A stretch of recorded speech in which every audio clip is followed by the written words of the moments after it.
Hey everyone, how's it going? Today we're going to be going over and showing you how to install the eTrailer trailer hitch receiver here on a 2021 Lincoln Nautilus. This trailer hitch has a hidden cross tube design, meaning the cross brace is actually tucked away behind the bumper. So the only thing we're going to see is the receiver tube. This does a couple different things. Number one, it's going to provide us with the best overall ground clearance. And number two, it's going to make for the most factory-like finish. And speaking to that finish here, this trailer hitch has a matte black powder coated finish, and this does a couple different things. It's going to help it blend in with the underbody paneling on the vehicle well, and it's also going to do a great job of hiding nicks and scratches while protecting our hitch from rust. Adding a trailer hitch to your Nautilus here is going to be an excellent option because it's going to make your vehicle that much more versatile. Now we can obviously use a trailer hitch for towing, but let's say we wanted to hit the bike trails, or if we just wanted to simply free up some space inside the vehicle for us and the family on those long road trips, we could easily attach either a hitch-mounted bike rack or hitch-mounted cargo carrier. In regards to towing, our trailer hitch is going to provide us with a 4,500 pound gross trailer weight rating. That's the amount we can pull outward. It also has a 675 pound tongue weight rating. That's the downward force on the receiver tube. Now keep in mind, these capacities are for the hitch only, which is tested separately of the vehicle. Therefore, you do need to verify your vehicle's towing capacity in your owner's manual and abide by the lower of the two rated components, whether that's the hitch or the vehicle. The opening size of our trailer hitch is going to be an industry standard 2" by 2", and this is going to be great because it's going to be the most widely compatible with all those different accessories you guys are going to be using, such as bike racks, cargo carriers, and ball mounts. On the side of our receiver tube, we're going to have a 5/8" diameter hitch pin hole. That's going to work great with our 5/8" diameter hitch pin and clip. This is going to be used to secure your accessories. Now keep in mind, this does not come with the trailer hitch. This is sold separately. A lot of your accessories are actually going to come with their own, so you shouldn't really need to worry about purchasing one of these separately from the hitch, but if you do, we have plenty of options here at eTrailer, including locking ones. And then welded to the bottom of the receiver tube, we're going to have our safety chain loops. Those are going to work great with both the larger clevis style hooks as well as the smaller S-type. So one question we get asked a lot here at eTrailer is in regards to the hands-free liftgate feature. They want to know if this is still going to work with the hitch in place, and as you can see here with the key fob in hand,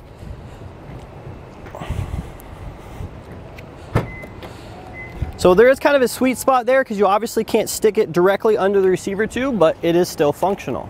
And now a couple measurements that are going to help you select your hitch mounted accessories. The first one is just the distance from the ground to the top inside edge of the receiver tube. You're looking right at about 13 inches. That one's going to help you select your ball mount so you can get the correct rise and drop to tow your trailer level. And then we have the distance from the center of the hitch pin hole to the outside edge of the bumper. You're looking at about 4.5 inches there. That's going to be useful when you're selecting your folding accessories. That way you can make sure that while they're in the folded position, they don't hit the vehicle. So in regards to installation, this is really not too bad. It's definitely something a weekend warrior or do-it-yourselfer can do by themselves in a couple hours, depending on your experience level. Now there is one thing I want to get out in the open here. If you follow along with the instructions that come with the hitch, they're going to recommend that you remove the bumper here on the Nautilus models. But as you're going to see, that's not necessarily required. It will make it a little bit easier, but as long as you're okay with putting some elbow grease and bending this bottom part of the bumper fascia out, you can still get it installed without removing the bumper. This does a couple different things. Removing the bumper scares a lot of people, and there is a high chance for scratching it or breaking some clips when you do that. So if you guys don't want to remove the bumper, that's totally fine. I understand, and I'll actually show you that method. But if you want to take a little bit more time, you can remove the bumper to make things a little bit easier in the long run. Now the first step of our installation today, we need to come underneath the vehicle here. Now keep in mind, we'll be doing everything on a lift, but that's to show you guys a little bit more clearly what we're doing. This can certainly still be done on the ground. But the first step of our installation is we need to remove some plastic panels. We have one on either side. They're going to be the exact same. They're held in place with 2 screws on the bottom here. We'll remove those with a 5.5mm socket.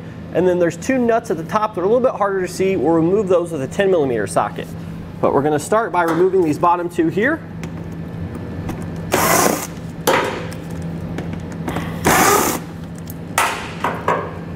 Then we're going to switch over to our 10mm and remove those nuts at the top there. So it looks like we actually have one more fastener on the inside, and that's going to be that push pin fastener. So it's just this one here. Take a flathead screwdriver, pry that center section out, And then the back side of it should come along with it, just like that. And now we should be able to maneuver our panel out of place.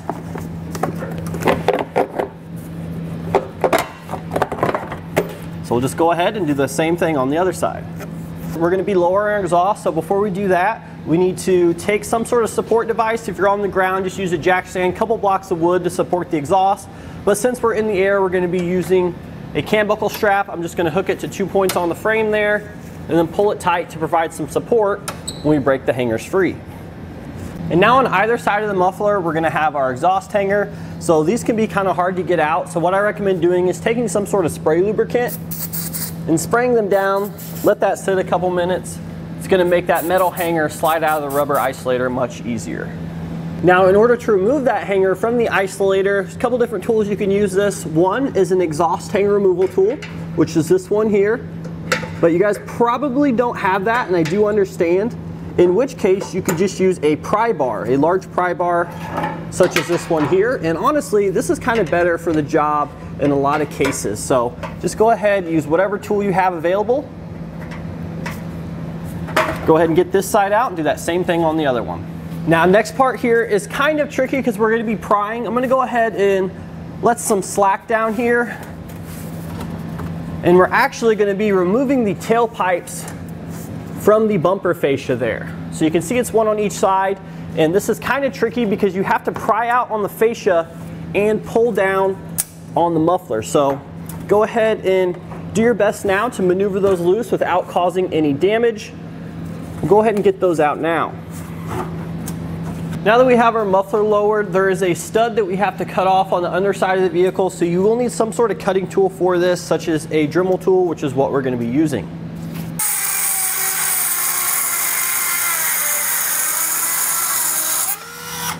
We need to fish wire some hardware into our frame here. So we're going to show you how to do this one time, and you're going to have to repeat this process 4 times on each side, but it is very simple.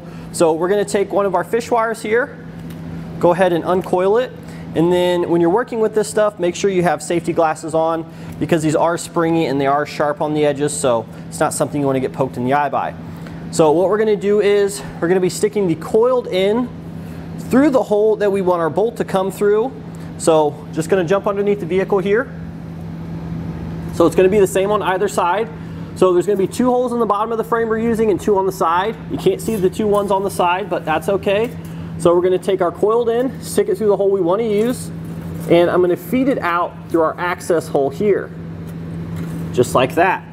Then I'm going to slide on a spacer block and then thread on a carriage bolt.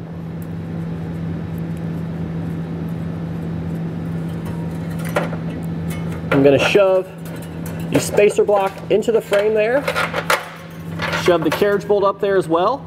It can be kind of a tight fit for some applications here. I think I'm actually going to have to get a hammer and just tap that the rest of the way because it's a little bit too tight. So now we're just going to go ahead and pull that down through here like so.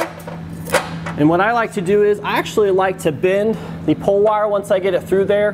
That way when we stick it through the holes in the hitch there, it doesn't pull back through. It's a lot easier to work with.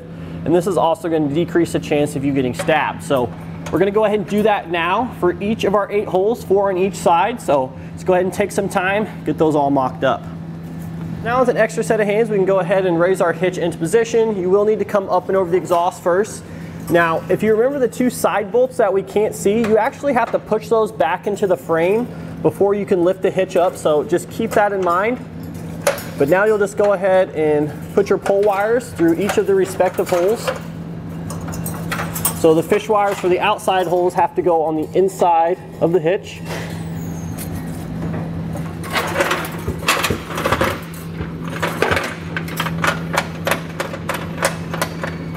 Now we're going to go ahead and pull out all of our fish wires there and start putting on the hardware to our bolts. So you'll see here that our 2 side ones are going to get the flange nut, and the one closest to the front of the vehicle gets a flange nut as well. The only one is different is this one here, which is closest to the back bumper, and that's because you really don't have a lot of clearance there for a flange nut. So this one is going to get a lock washer and just a standard hex nut. So now that we have all of our hardware in position there with all of our fasteners secure, we're going to go ahead and take an 11/16 inch socket and we're going to snug everything down.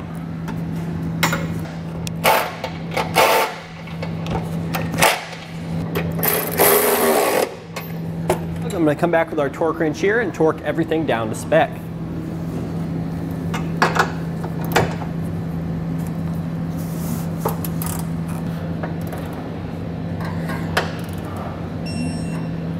Reinstall our underbody panels and raise the exhaust back up into position.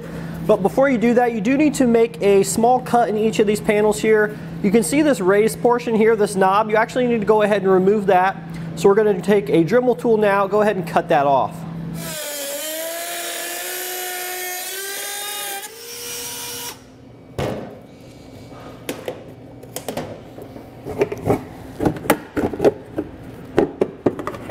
So if you guys are having some trouble getting your exhaust back up into position here, I hold down here on the bumper fascia like so, and then I had a friend sort of push the tailpipes into position in the little cutouts here.